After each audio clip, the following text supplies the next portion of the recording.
हम सभी को अपनी विरासत पर बहुत गर्व है और मैं तो हमेशा कहता हूं विकास भी विरासत भी।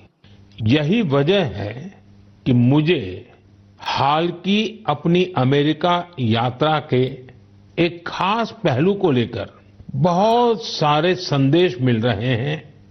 एक बार फिर हमारी प्राचीन कलाकृतियों की वापसी को लेकर बहुत चर्चा हो रही है। मैं इसे लेकर आप सबकी भावनाओं को समझ सकता हूं और मन की बात के श्रोताओं को भी इस बारे में बताना चाहता हूं। साथियों, अमेरिका की मेरी यात्रा के दौरान अमेरिकी सरकार ने भारत को करीब 300 प्राचीन कलाकृतियों को वापस लौटाया है। अमेरिका के राष्ट्रपति बाइडेन ने पूरा अपनापन दिखाते हुए डेलावेयर के अपने निजी आवास में इनमें से कुछ कलाकृतियों को मुझे दिखाया। लौटाई गई कलाकृतियां टेराकोटा, स्टोन, हाथी के दांत, लकड़ी, तांबा और कांसे जैसी चीजों से बनी हुई है। इनमें से कई तो 4000 साल पुरानी है। 4000 साल पुरानी कलाकृतियों से लेकर 19वीं सदी तक की कलाकृतियों को अमेरिका ने वापस किया है। इनमें फूलदान, देवी देवताओं की टेराकोटा पट्टिकाएं, जैन तीर्थंकरों की प्रतिमाओं के अलावा भगवान बुद्ध और भगवान श्री कृष्ण की मूर्तियां भी शामिल हैं। लौटाई गई चीजों में पशुओं की कई आकृतियां भी हैं। पुरुष और महिलाओं की आकृतियों वाली जम्मू कश्मीर की टेराकोटा टाइल्स तो बेहद ही दिलचस्प है। इनमें कांसे से बनी भगवान श्री गणेश जी की प्रतिमाएं भी हैं जो दक्षिण भारत की हैं। वापस की गई चीजों में बड़ी संख्या में भगवान विष्णु की तस्वीरें भी हैं। ये मुख्य रूप से उत्तर और दक्षिण भारत से जुड़ी हैं। इन कलाकृतियों को देखकर पता चलता है कि हमारे पूर्वज बारीकियों का कितना ध्यान रखते थे। कला को लेकर उनमें गजब की सूझबूझ थी। इनमें से बहुत सी कलाकृतियों को तस्करी और दूसरे अवैध तरीकों से देश के बाहर ले जाया गया था। यह गंभीर अपराध है। एक तरह से यह अपनी विरासत को खत्म करना जैसा है। लेकिन मुझे इस बात की बहुत खुशी है कि पिछले एक दशक में ऐसी कई कलाकृतियां और हमारी बहुत सारी प्राचीन धरोहरों की घर वापसी हुई है। इस दिशा में आज भारत कई देशों के साथ मिलकर काम भी कर रहा है। मुझे विश्वास है जब हम अपनी विरासत पर गर्व करते हैं तो दुनिया भी उसका सम्मान करती है और उसी का नतीजा है कि आज विश्व के कई देश हमारे यहां से गई हुई ऐसी कलाकृतियों को हमें वापस दे रहे हैं। मेरे प्यारे साथियों, अगर मैं पूछूं कि कोई बच्चा कौन सी भाषा सबसे आसानी से और जल्दी सीखता है तो आपका जवाब होगा मातृभाषा। हमारे देश में लगभग 20,000 भाषाएं और बोलियां हैं और ये सब की सब किसी न किसी की तो मातृभाषा है ही है। कुछ भाषाएं ऐसी हैं जिनका उपयोग करने वालों की संख्या बहुत कम है। लेकिन आपको ये जानकर खुशी होगी कि उन भाषाओं को संरक्षित करने के लिए आज अनोखे प्रयास हो रहे हैं। ऐसी ही एक भाषा है हमारी संथाली भाषा।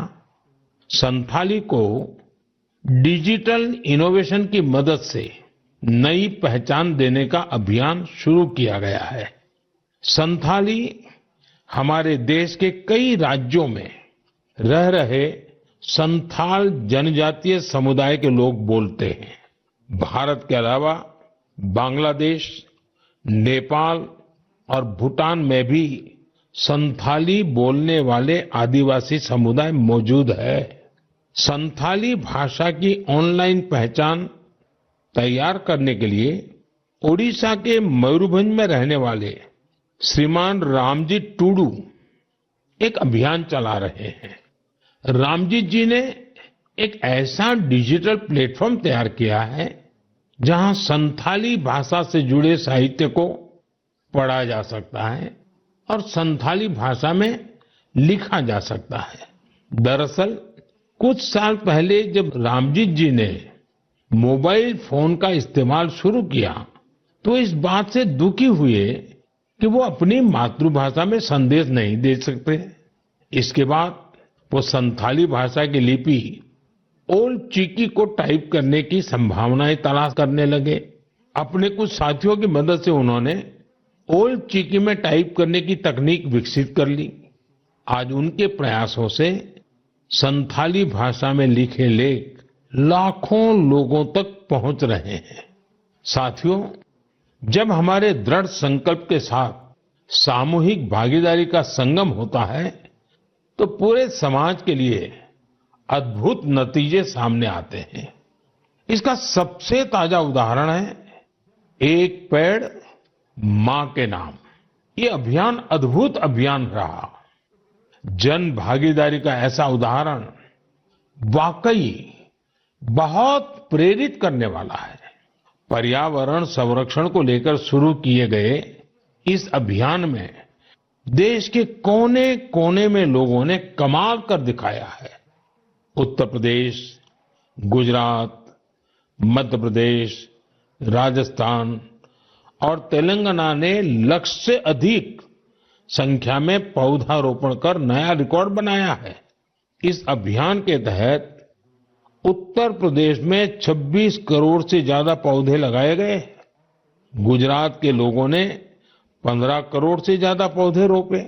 राजस्थान में केवल अगस्त महीने में ही 6 करोड़ से अधिक पौधे लगाए गए हैं। देश के हजारों स्कूल भी इस अभियान में जोर शोर से हिस्सा ले रहे हैं। साथियों, हमारे देश में पेड़ लगाने के अभियान से जुड़े कितने ही उदाहरण सामने आते रहे हैं। ऐसा ही एक उदाहरण है तेलंगाना के एन राजशेखर जी का।